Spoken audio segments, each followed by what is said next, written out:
नमस्कार दोस्तों, 14 जून 1984 को इंग्लैंड और वेस्टइंडीज के बीच में एक टेस्ट मैच खेला जाता है। बैटिंग कर रहे थे एंडी लॉयड और उनके सामने था मैल्कम मार्शल जैसा एक खतरनाक बॉलर। मात्र 10 गेंद का सामना करने के बाद मैल्कम मार्शल का एक बाउंसर एंडी लॉयड की कनपटी पर जा लगती है और एंडी लॉयड का इंटरनेशनल करियर वहीं पर समाप्त हो जाता है। मैल्कम मार्शल ये नाम 80 और 90 के दशक में सिर्फ एक बेहतरीन बॉलर के रूप में नहीं बल्कि एक जानलेवा बॉलर के रूप में लिया जाता था। ग्राउंड पर खून 90 मील प्रति घंटा की रफ्तार से बॉलिंग करना, मात्र 81 मैच में 376 विकेट लेकर 70 और 80 के दशक के दौरान एक रिकॉर्ड खड़ा कर देना और दुनिया के हर बैट्समैन के अंदर अपनी बॉलिंग का खौफ पैदा कर देना मार्शल के लिए बाएं हाथ का खेल था। लेकिन मार्शल का यहाँ तक का सफर इतना आसान भी नहीं था। तो क्रिकेट माइंड की बायोग्राफी सीरीज में आज पेश है आपकी मोस्ट डिमांडिंग बायोग्राफीज में से एक मैल्कम मार्शल की कहानी। क्रिकेट की दुनिया हमेशा 18 अप्रैल की एहसानमंद रहेगी क्योंकि 18 अप्रैल 1958 को बारबाडोस में जन्मे मैल्कम मार्शल की बदौलत क्रिकेट की दुनिया कहीं ज्यादा मोहक और रोमांचक हुई। मार्शल का शुरुआती जीवन बेहद चुनौतीपूर्ण था। उनके पिता रॉय मार्शल खुद एक क्रिकेटर थे, लेकिन उनका निधन तब हो गया जब मैल्कम एक बच्चे थे। इस घटना के बाद उनकी मां एवेलिन मार्शल ने उनका पालन पोषण किया। आर्थिक स्थिति कमजोर होने के बावजूद उनकी मां ने मार्शल को अच्छा जीवन देने की हर संभव कोशिश की। मार्शल का बचपन सामान्य तौर पर बारबाडोस में ही बीता, जहां उन्होंने क्रिकेट के प्रति अपनी रुचि और प्रतिभा को निखारा। हालांकि उनके लिए क्रिकेट में करियर बनाना आसान नहीं था। उनके पास शुरुआती वर्षों में ज्यादा संसाधन नहीं थे और उन्हें बारबाडोस की धूप में कठिन अभ्यास करना पड़ता था। सुनकर बड़ी हैरानी होती है कि जब उन्होंने क्रिकेट सीखना शुरू किया तो उनके पास न कोई अच्छा कोच था और न ही कोई बेहतरीन एकेडमी। मार्शल को क्रिकेटर बनने के लिए कठिन संघर्ष करना पड़ा। अपनी कड़ी मेहनत के बलबूते जल्द ही लोकल लेवल पर पहचाने जाने लगे। बारबाडोस में उन्होंने अपनी प्रतिभा का परिचय दिया, लेकिन अंतर्राष्ट्रीय स्तर पर अपनी जगह बनाने के लिए उन्हें कई कठिनाइयों का सामना करना पड़ा। अब मार्शल का संघर्ष केवल शारीरिक नहीं था बल्कि मानसिक भी था। उन्हें खुद पर विश्वास करना सीखना पड़ा और अपनी क्षमताओं में सुधार लाना पड़ा। उनके शुरुआती दिनों में जब वेस्टइंडीज की टीम में जगह बनाने की कोशिश कर रहे थे तब अनेकों प्लेयर उस टीम में अपनी जगह बनाने के लिए जी जान से लगे हुए थे। बेशक आज वेस्टइंडीज की हालत खस्ता हो गई हो, लेकिन 70 से लेकर के 90 के दशक के दौरान वेस्टइंडीज टीम के लिए खेलना अपने आप में एक बहुत ही महत्वपूर्ण लक्ष्य हुआ करता था। इन सभी चुनौतियों के बावजूद मार्शल ने कभी हार नहीं मानी। उन्होंने अपनी गति और सटीकता के बल पर विश्व क्रिकेट में अपनी पहचान बनाई। अगर हम इनके घरेलू क्रिकेट करियर पर नजर डालें तो लिस्ट में उन्होंने कुल 440 मैच खेले, जिसमें 3.32 की औसत से 521 विकेट निकाले। फर्स्ट क्लास मैचों की बात करें तो उन्होंने कुल 408 मैच खेले, जिसमें कुल 1651 विकेट झटके, जिसमें इनकी इकॉनमी 2.52 की थी। मार्शल ने 15 दिसंबर 1978 को भारत के खिलाफ ऑस्ट्रेलिया की धरती पर अपना पहला इंटरनेशनल टेस्ट मैच खेला। हालांकि इसमें उनकी परफॉर्मेंस कुछ खास बढ़िया नहीं थी, लेकिन उन्होंने लोगों को अपनी तरफ आकर्षित किया जब इन्होंने 1980 में इंग्लैंड के खिलाफ मैच खेलते हुए 7 विकेट लिए। हालांकि इसके बाद इनको क्रिकेट से 2 साल दूर रहना पड़ता है, लेकिन उनकी एंट्री जब 1982 में हुई तब उन्होंने लगातार 60 टेस्ट सीरीज में 21 से ज्यादा विकेट झटके। अपने 14 टेस्ट मैच में 11 बार इन्होंने 5 विकेट झटके। यहीं से लोगों के चहेते बन गए और बल्लेबाजों के लिए सरदर्द। उसके बाद मैल्कम मार्शल ने कभी भी पीछे मुड़ करके नहीं देखा। मार्शल के अंदर क्रिकेट के प्रति जोश और जुनून कितना ज्यादा था, आप इसका अंदाजा इस तरीके से लगा सकते हैं। 1984 में इंग्लैंड के खिलाफ हेडिंग्ले टेस्ट से पहले लीड्स टेस्ट में उनके अपने बाएं हाथ की हड्डी टूट जाने के बावजूद भी उन्होंने अपने मुस्कुराते चेहरे के साथ बैटिंग करते हुए अपने पार्टनर की सेंचुरी भी पूरी करवाई और गेंदबाजी के समय इंग्लैंड की बल्लेबाजी को तहस नहस करके 7 विकेट लेकर के यह साबित कर दिया कि इस दौर में उनके जैसा कोई और बॉलर है ही नहीं। मार्शल की गेंदबाजी में रफ्तार के साथ साथ स्विंग,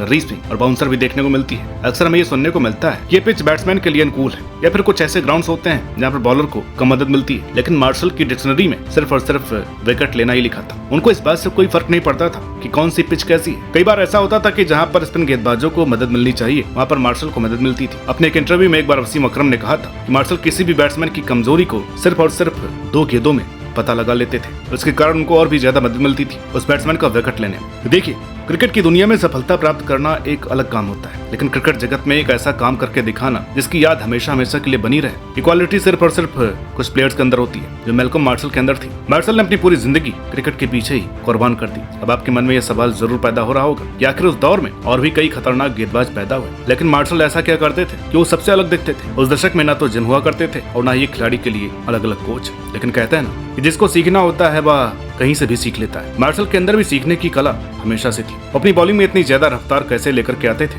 इसको लेकर के भी माइकल होल्डिंग ने एक दिलचस्प बात बताई है। उन्होंने बताया, एक बार हम लोग कार्ड्स खेल रहे थे, किसी कारण से मार्शल की पैंट थोड़ी ऊपर खिसक गई तो मैंने देखा कि मार्शल ने अपने पाँव में वजन स्ट्रिप्स पहने हुए हैं। जब मैंने उनको पूछा कि ये उन्होंने क्यों पहना है तो उन्होंने कहा कि वो इसको अक्सर हर वक्त पहनते रहते हैं ताकि पैरों की मांसपेशियां मजबूत हो। और उनको रनअप लेते समय और अधिक रफ्तार मिली। और मार्शल कहते हैं कि जब मैं उनको उतार देता हूँ तो मुझे ऐसा महसूस होता है कि मैं पूरे दिन दौड़ सकता हूँ। इन वजन स्ट्रिप्स को पहनने का असर मार्शल को तब दिखता था जब अंपायर के पीछे से भाग करके आते थे। ऐसा लगता था कि गोली की रफ्तार से वो आ रहे हैं, और जब उनके हाथ से बॉल छूटती थी तो किसी भी बुलेट की रफ्तार से कम नहीं होती थी। इनका खौफ इस कदर चढ़ करके बोलता था कि गावस्कर जैसे बैट्समैन ने भी उनके डर से स्कल कैप पहनना शुरू कर दी। इसमें कोई शक नहीं कि सुनील गावस्कर जैसा निडर प्लेयर हमने नहीं देखा जो बिना हेलमेट के आते थे। और वेस्टइंडीज के खिलाफ ही मार्शल के होने के बावजूद भी उन्होंने शतक पर शतक ठोका। लेकिन जब मार्शल की एक गेंद गावस्कर के सर पर जाकर के लगती है तो उसके बाद गावस्कर ने स्कल कैप पहननी शुरू कर दी। गावस्कर ने भी अपने इंटरव्यू में मार्शल का डर जताते हुए कहा कि मार्शल की याद उनकी नींदें उड़ा देती है। कपिल देव ने भी अपने इंटरव्यू में मार्शल का जिक्र करते हुए कहा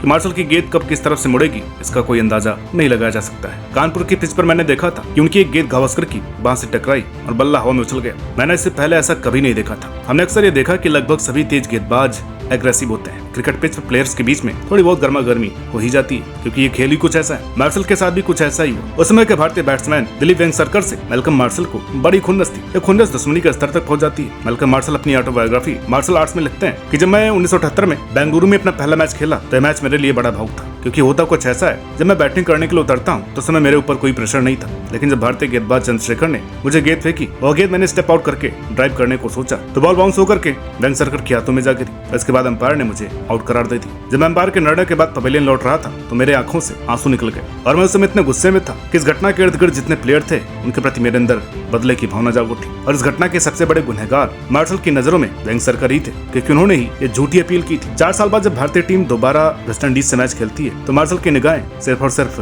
वेंगसरकर पर ही होती है क्योंकि वो शतक बनाने के आसपास ही थी। और मार्शल ने ठान लिया कि उनको किसी भी हालत में शतक नहीं बनाने देंगे। अपनी बायोग्राफी में लिखते हैं कि मैंने कई बार उनको बाउंसर से डराने की कोशिश की, कई बार गेंद उनके सर पर भी लगी लेकिन वो दोबारा खेलने के लिए तैयार हो जाते। उन्होंने इस दौरान उनको 2-4 बाउंड्रीज भी मारी। लेकिन जब वो 94 रन पर खेल रहे थे तो मार्शल ने एक रफ्तार से बाउंसर गेंद डाली और वो गेंद वेंगसरकर की बैट का किनारा लेकर के स्लिप में खड़े प्लेयर के पास चली जाती है और वो आउट हो जाते हैं। ऐसी कई घटनाओं अपनी जिंदगी में उतार चढ़ाव का जिक्र मार्शल ने अपने ऑटोबायोग्राफी में लिखा हुआ है। अपने जीवन में मार्शल ने अपनी मेहनत और लगन से लोगों का प्यार और खूब नाम कमाया। इन सभी सफलताओं को पार करने के बाद मार्शल ने 1991 में क्रिकेट से अलविदा कहते हुए रिटायरमेंट की घोषणा कर दी। रिटायरमेंट के बाद मार्शल ने अपने जीवन में जो कुछ भी सीखा और समझा उस सभी को वेस्टइंडीज क्रिकेट टीम के लिए समर्पित कर दिया और हर एक प्लेयर को क्रिकेट जगत की सीख दी। दक्षिण अफ्रीका में शॉन पोलॉक जैसे तेज गेंदबाजों को तैयार किया। मार्शल के जीवन में काउंटी क्रिकेट बहुत ही ज्यादा महत्व रखती है क्योंकि इस क्रिकेट में उन्होंने 1000 से ज्यादा विकेट झटके। काउंटी क्रिकेट की मुश्किल परिस्थितियों ने उनकी प्रतिभा को तराशा था लेकिन पैसे के पीछे भागने वाला क्रिकेटर नहीं बना। करियर के शीर्ष दिनों में उन्हें दक्षिण अफ्रीका का दौरा करने वाली रिबल टीम का हिस्सा होने के लिए $10 लाख